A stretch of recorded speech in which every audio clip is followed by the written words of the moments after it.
नमस्कार, आप सभी का स्वागत है स्टेनो क्लासेस में। ये जैसा कि आपको प्रथम अभ्यास करवा दिया था, आपको इसकी प्रैक्टिस आपने आधे आधे पेज में कर ली होगी। अब इसकी जो डिक्टेशन है वो आपको अभी कराई जाएगी और अभ्यास 2 भी कराया जाएगा।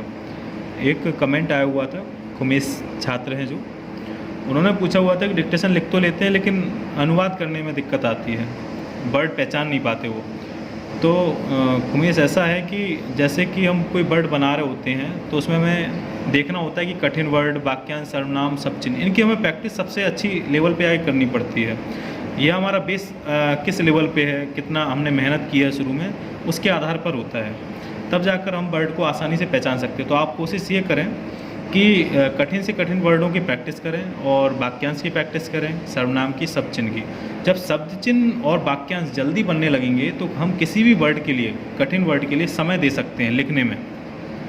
जैसे कि वाक्यांश कई प्रकार से होते हैं, जैसे जहाँ तक हो सके, मैं समझता हूँ कि, तो कई वर्डों का एक वाक्यांश बन जाता है हमारा।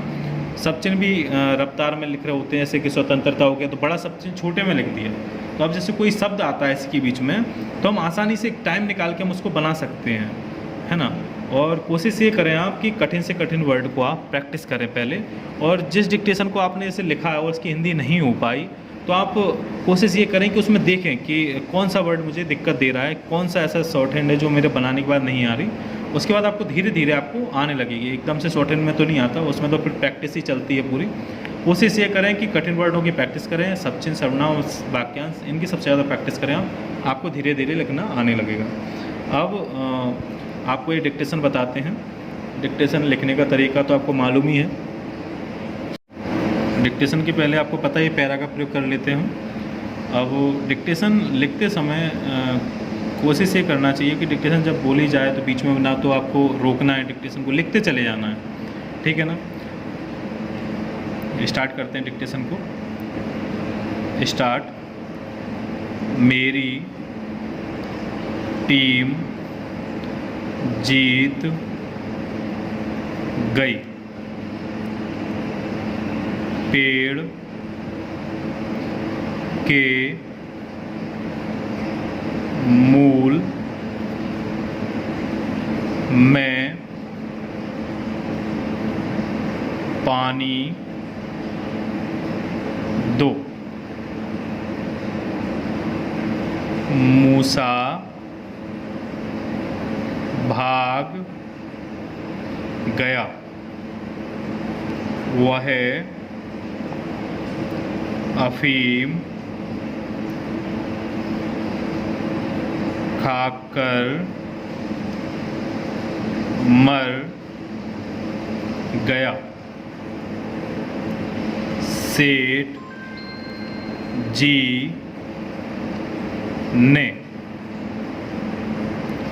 मीठे मीठे आम खाए। और ये हमारा फुल स्टॉप। ये आपको डिक्टेशन आप घर पे करनी है प्रैक्टिस, तो इसको सुनते हुए प्रैक्टिस करना है। इससे आपको 2 से 3 बार में आसान, पहले तो देख के लिखना है आपको, बिल्कुल देख के ऐसी कॉपी करते जाओ इसको, यहाँ पे फिर ऐसे करना है और फिर देख देख के इसके प्रैक्टिस कर लो। प्रैक्टिस करने के बाद फिर इसको सुनने के बाद डिक्टेशन करो तो आसानी से लिखने में आने लगेगा, है ना। और इसमें आपका दूसरा अभ्यास था, और जैसा कि आपको पता है कि मीठे मीठे डबल, अगर कोई डबल वर्ड आता है तो हम उसके लिए किसका प्रयोग करते हैं, इसका प्रयोग, है ना। और फुल स्टॉप तो आपको पता ही है, ये हो गया। और पैरा का प्रयोग ये शॉर्ट हैंड जब हम स्टार्ट करते हैं इसका प्रयोग आप कोशिश ये करें कि ध्यान दें हर चीज़ पर, छोटी छोटी बारीक से बारीक चीज़ पर ध्यान दें, जिससे आपको शॉर्ट हैंड में कहीं कोई परेशानी नहीं आएगी। अब आपका आता है अभ्यास 2।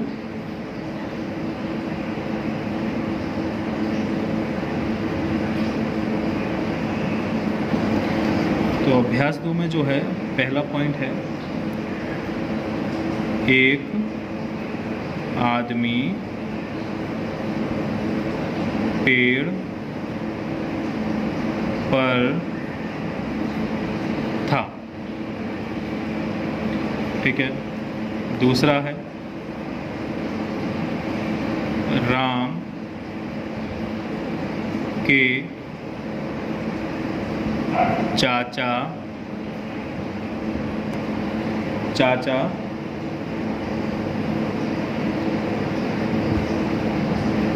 मेवाड़ जाते हैं। तीसरा, भोला को 2 रुपए दो। चौथा, लड़का रोते हुए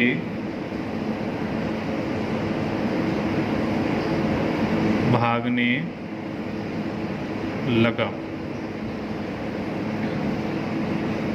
5वें नंबर का है इसमें, लालची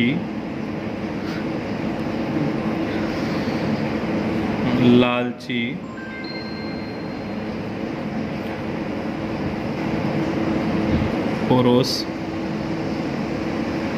सदा खुश नहीं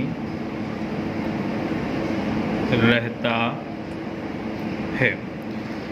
ये आपके 5 लाइनें हो गई आपकी। अब क्या करना है आपको, ये शॉर्ट हैंड आप आज बनाने की कोशिश करना, और जो आपको डिक्टेशन कराई है इसकी प्रैक्टिस करना। तो ये कल आपको फिर कल बताया जाएगा, फिर उसकी डिक्टेशन आपको परसों मिल जाएगी।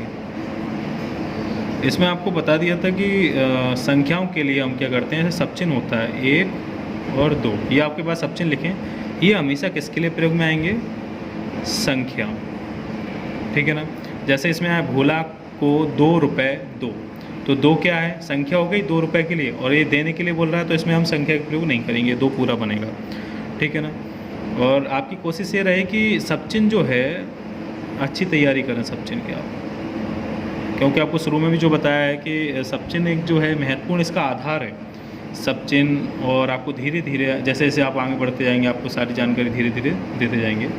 तो आप कोशिश से करें कि इसको अच्छे से अच्छे, और राइटिंग आपकी अच्छी होना चाहिए। शॉर्ट हैंड जितना आप हल्का गहरा और जमा कर लिख सकें उतना लिख सकें, क्योंकि बेस है अभी, अगर आपका बेस अच्छा बन जाता है तो आगे आपको कहीं कठिनाई नहीं आएगी। धन्यवाद।